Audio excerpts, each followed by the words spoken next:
At andito na nga po kami sa Katiklan. Padaong na po ang aming barko dito sa Katiklan. Anyway, second pa ulit-ulit.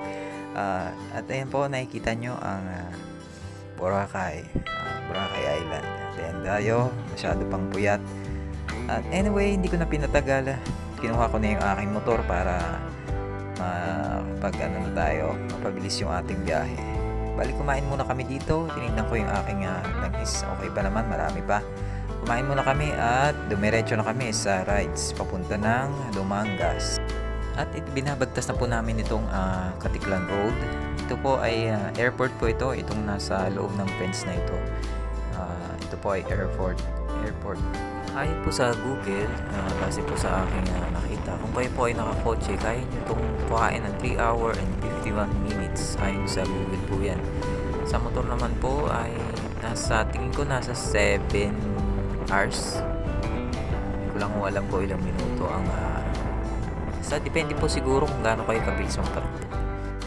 Din nyo po makikita, ayan, tumigil muna kami sandali.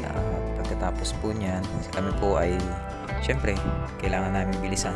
Ayaw namin abutin kami ng gabi dito sa Capiz. Medyo natatakot din naman kami kahit papano. At dito na nga po kami dito sa Dumangas. Nakarating din kami sa wakas. Hapon na kami nakarating. Syempre kasama na dun yung mga tigil-tigil pa. Kami dumidiretso pag alam namin alanganin kami ay talagang ayan, kumuha muna kami dyan ng parang stop ng Coast Guard at dumiretso na kami dun sa pier para kumuha ng ticket. Yan ang unang kinukuha dito. At andito na nga po kami dito sa port ng Dumangas. Ayan, binayaran kami dong 5 pesos yata yung pagpasok namin. At dito naman po kami kukuha ng ticket sa aming mga motor at sa driver. Yung aming mga passenger naman doon sa kabilang side, sa aming left side, sila ay nakasakay na ng barko. Ang lahat-lahat nga po pala ng binayaran ko dito ay umabot lang ng 450 pesos. Kasama na po yun ang pagtawid ng Bacolod. Kasi pagbaba nyo ng Bacolod, parang sisingilin pa kayo doon ng nagbabantay doon ng 50 pesos. Parang entrance fee yata. Ewan ko para saan yun. Basta ganun.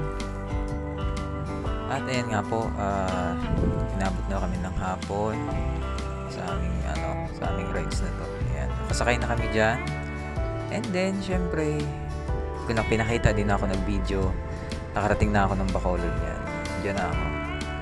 Bali, nag-hotel nga po pala ako dyan kasi hindi ko na kinaya yung pagod eh. Maraming pagod. Yun naman po, ride safe always and God bless po sa ating lahat. Yan po kayo palagi. Bye-bye. Peace out.